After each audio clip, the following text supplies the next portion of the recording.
Pessoal, vindo aqui comentar frente ao pastor Silas Malafaia. Tem pessoas que falam que pastor deveria estar pastoreando, né, em vez de se envolver com política, né? Eu acompanho um pouco da vida do pastor Malafaia por alguns anos, né?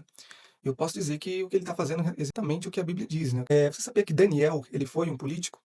Sabia que José, ele foi um político, Moisés, ele foi um político, Neemias foi político, rei Davi foi político, rei Salomão foi político, José de Arimateia, aquele que tirou o corpo de Cristo da cruz do Calvário, ele era um senador, ele era político. Então, por muitas das vezes a gente não saber, não conhecer muitas informações, a gente acaba entrando muito, né, em discussões sem argumentos, né? Então, o que a Bíblia diz sobre política? Nada, a não ser dar a César o que é de César e a Deus o que é de Deus. Mas o que a Bíblia mostra sobre política? Que tudo é política, né? Tudo que envolve a sociedade é política. Não tem como você ser cristão e ficar alheio à política, porque as coisas se encontram, não tem como. Tá bom, então você me diz que não tem como a sociedade deixar de exercer política. Não, a política, ela não se limita aos governos, eleições, partidos. Ela é uma maneira de como as pessoas se organizam para viver em comunidade, tomar decisões coletivas, resolver conflitos. É um processo contínuo, inevitável em qualquer grupo de ser humano, seja em família, no contexto familiar, ou em uma empresa, ou em um país. Não tem como você se desvencilhar da política. Você faz política em tudo que você faz. Não tem como, entendeu? Você é cristão, mas você faz parte da sociedade. Você se alista, você paga impostos, né? Você é obrigado a votar. Se você não vai votar, você paga uma multa. Não é só porque você é cristão que você não pode falar de política ou que você não tenha que saber de política, né? Até porque é da política que sai tudo o que você vai aplicar na sua vida, tudo, né? Inclusive pautas que está contra o povo de Deus, né? E a Bíblia é expressa em dizer, né? Quando o justo governa, o povo se alegra. Então, ao contrário disso, é o quê? Quando o justo não está governando, o povo vai sofrer. Não adianta. Entendeu? Então, como Deus não está no meio da política, né?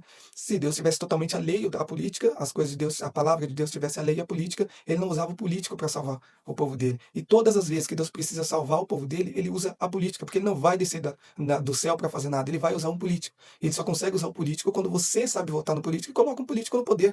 Então, essa é a questão. Então, não use a Bíblia, não use a palavra de Deus para dizer que você tem que estar ali à política, que você não pode acompanhar a política. Isso é uma falta de conhecimento. E a própria Bíblia vai dizer que o meu povo perece por falta de conhecimento.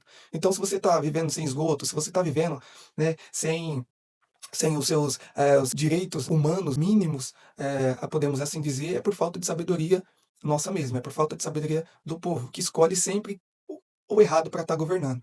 E se você colocou errado, você mesmo tem que tirar o errado, você mesmo tem que refazer o seu erro, não é assim? Quando a gente erra, a gente não reconhece o nosso erro, volta atrás e corrige nossos erros. É assim que tem que ser feito. Mas não culpe a Deus por nada que está acontecendo, porque tudo que está aí é culpa nossa mesmo, né? É culpa dos nossos pais, é culpa da gente que não está fazendo o suficiente e essas pessoas estão governando hoje, né? Então, se você me disser entre a mensagem do Silas Malafaia, o tom de voz dele, o que ele colocou, no mínimo eu vou te dizer que é uma pessoa indignada, uma pessoa totalmente indignada, falando com outra pessoa totalmente indignada. Porque caso você não saiba, a pessoa que faleceu, o rapaz que morreu, era da igreja de Silas Malafaia. Então ele tem um membro morto, né, por conta das ações do Alexandre de Moraes. Né? Então, você pode até questionar o tom de voz dele, a altura de voz dele, a palavra dele, mas você não pode dizer que é criminoso o áudio que foi vazado. Né? Até porque tudo que ele expõe ali é o que ele fala em cima do trio elétrico. Eu acompanho diversos vídeos dele, muitos anos já, e é o que ele fala durante os vídeos dele. Inclusive, já fui em manifestações que ele estava presente e fala as mesmas coisas, denuncia as mesmas coisas, então não tem nada de diferente nesse áudio, né? E questão do Bolsonaro, né? Bolsonaro hoje eu só vou reafirmar aqui o que muita gente que me conhece já sabe. Eu discordo muito do que está acontecendo com ele hoje, discordo e a própria lei dá respaldo nisso, porque quando eu me pego e vou acompanhar o que está acontecendo com o Bolsonaro, eu me deparo com isso. Ó. Você escuta dizendo, Bolsonaro é condenado, Bolsonaro é isso, Bolsonaro é aquilo outro, ele está sendo investigado, está sendo investigado.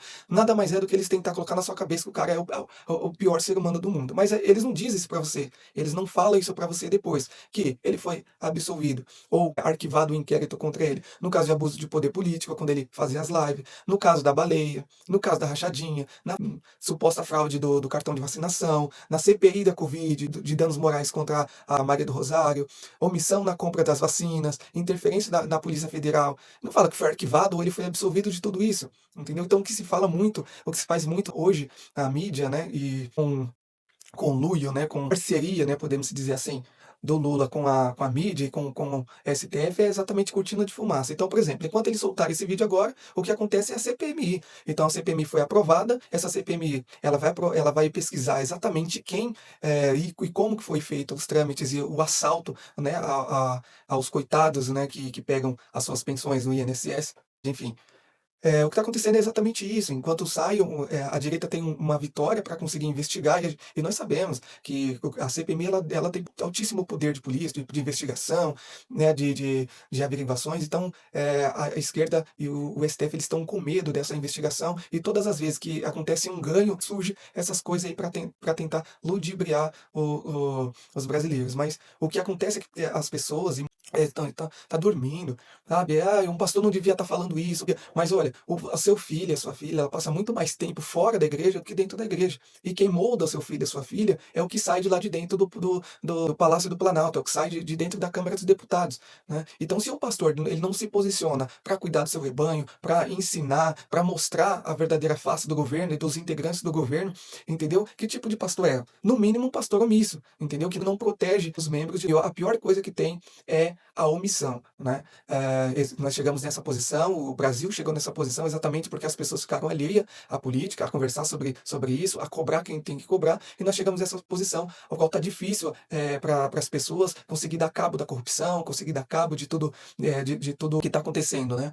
Então, essa questão, eu concordo e vou sempre apoiar aqui todo mundo que estiver antenado sobre tudo que está acontecendo no Brasil, porque não precisa você ser um gênio do direito, não precisa ser nem formado em direito, só você dar um Google, você vai ver que uma pessoa, um juiz, ele não pode julgar um caso em que ele mesmo é a vítima. O juiz ele não pode investigar ninguém, gente. Ele não pode investigar, ele não pode ser vítima, né, nesse caso, nessa ação, ele não pode intervir no meio da investigação, ele não pode fazer nada disso, né? E a gente está vendo que é o que mais está acontecendo. Não precisa você ser formado, não precisa você ser gênio, só precisa você parar e ler, né, um pouco mais dos autos, do que está nos autos, um pouco mais das matérias. Não precisa você ser um gênio para você saber que algumas pessoas que invadem um prédio público não conseguem dar um golpe no Estado. Não precisa ser gênio, ser inteligentíssimo para saber que isso não acontece. Basta você olhar um exemplo do que aconteceu em 64. Só, não precisa ser muito longe, não precisa você pegar e ir tão longe na sua pesquisa. Só ver o que aconteceu em 64, como que se deu aquela movimentação, quem estava dentro do país, quem assumiu a cadeira e como assumiu, para você ver que isso tudo eles estão tentando te enganar de todas as formas, e tem muitas pessoas que estão aí vivendo tranquilamente a sua vida e tá caindo, né? Mas graças a Deus que os jovens já abriram os olhos, tem muitos jovens, tem muitas pessoas que já abriram os olhos para isso que está acontecendo, e vai dar o troco nas eleições contra tudo isso que está acontecendo em 2026. Esse é o medo deles.